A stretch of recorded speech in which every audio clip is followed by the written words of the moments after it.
Hi, this is Larry Zorro.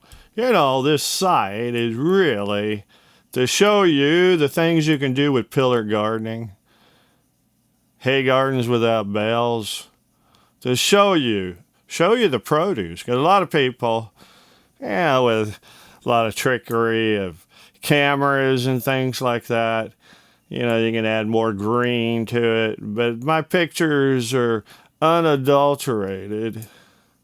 They are what they are.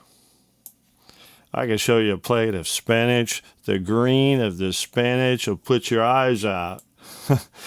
Well, they are. They're really green. And they're not like the ones you buy in a bag for $4.98. And, or even the small ones. They just got yellow. Some got a lot of yellow on them. But when you get it fresh, you get it green. You get it healthy. You get it organic. You get my spinach. And I got too much spinach. Too bad you were not my neighbor. Too bad. I'm getting tired of eating spinach. If you don't just harvest it all at once, put it in your fridge and let it turn green with some kind of slime or mold, because it gets old really fast. But if you just pick a little bit here and there, and in my case, a lot from this one pillar. And you know what I did that was so stupid? I grew some more spinach before I realized the bounty of just this one pillar. You don't need a bunch of pillars, just one good one. And it'll just keep on producing those large leaves. Well, today I had a really healthy drink. It's been a long time coming. I put a couple of carrots in there. I have this Echinacea plant with leaves. No flowers yet, but a lot of leaves. They're like lettuce. I put that in there. I had some Greek oregano. It looks like it's about ready to bud out. But you keep pinching the old ones and using them, and you can kind of stop that seed stage, the flowering stage, and then the seed stage. You don't want that, because it becomes woody and hard. But if you keep on using it in your juices, if you don't know anything about vegetable juices, you should learn, because that's where you're going to get your nutrition in the season where things may not be growing. What are you going to do? Just eat spinach and salads? Well, they're good for you. I got lettuce, but it's going to take a couple of more weeks, I think, before I start using the lettuce. I tasted it, though, the other day. Oh, so sweet. No bitterness. But once that sun comes, once that 90, 80 degree heat comes, it'll get bitter and not really worth eating. My potatoes are doing well. I was, kind of wondering, should I put 2 like I did last year, or just put, I had some big spuds last year, especially from the reds, but should I put 2 or 1? I put 1 instead, and it's doing good. It's giving it a lot more room. That one plant is just taking up the whole pillar. Show you a picture of that. You see that there?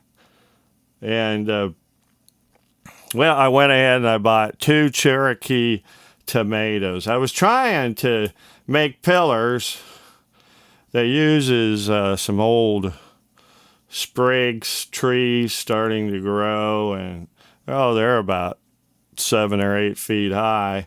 And I cut them down, and I just buried them around, and then I made my bale, and pillar. They're like bales, but without twine. And your pillars, I can make one now that's just completely green. And I show you, once you learn my techniques, buy my inexpensive books. Once you learn it, you'll be able to do what I'm doing.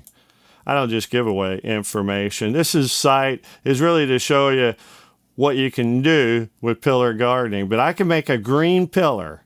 I can make a green one and put a tomato plant in there, put a little topper on top, help stabilize it, and don't need wire. Don't need wire at all.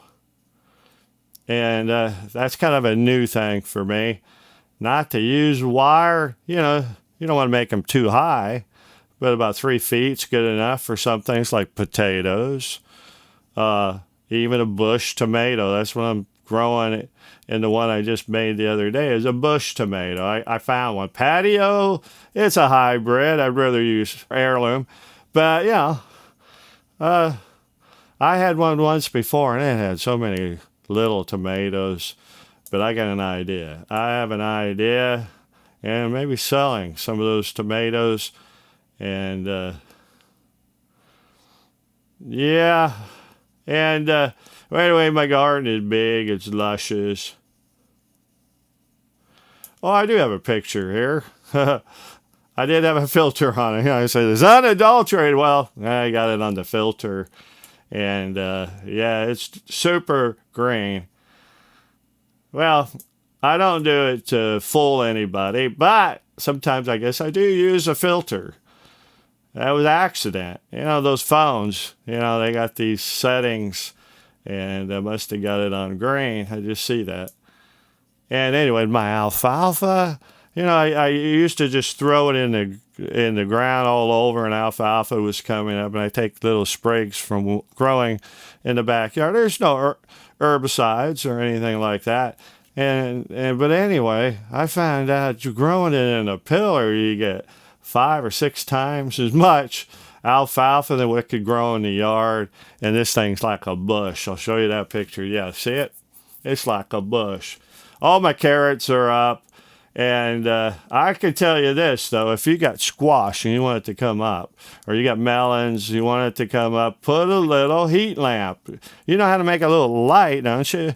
A little fixture thing on a bucket. Put a little hole in there and make your light, and put like a 55 or 60 watt bulb in there.